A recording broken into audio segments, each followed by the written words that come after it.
Prue smelled fresh pee and glanced at his underneath. His exposed diaper swelled some more. It had to be close to leaking. It was swelled up like a balloon ready to pop. He didn't even realize he peed himself. She knew what his bladder was doing, but he didn't. She found that adorable, along with his toddler lisp. No, I'm not.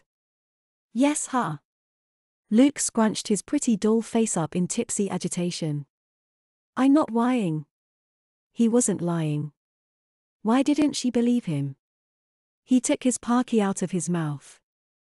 A string of drool fell from the nipple to land on his chin and orange-spattered bib. He stared at her hard, willing her to believe him. Okay. She held her hands up in placating surrender. You're nice. Even Rosie can be nice. Sometimes. So, you have to be nice, too. What other nice things have you done? His glassy eyes burned at her. She regretted giving him some liquid courage. She shifted in her chair. It was like her long-ignored conscience crawled out of her and manifested as Lucas. Her gaze dropped as she racked her brain.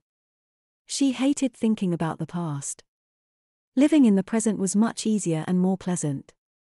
A string of petty crimes spanning nearly a century were her foremost memories. None were particularly well thought out. She was more of an opportunistic predator. Not clever, but damn had they been fun.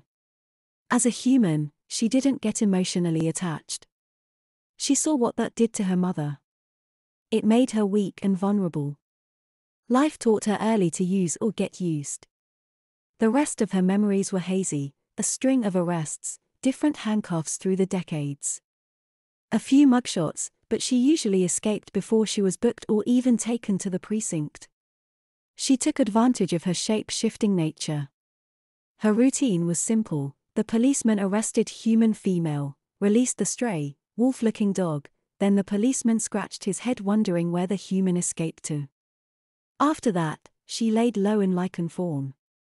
In the early days, she hightailed it deep into the woods. Sometimes she'd double-crossed other lichens.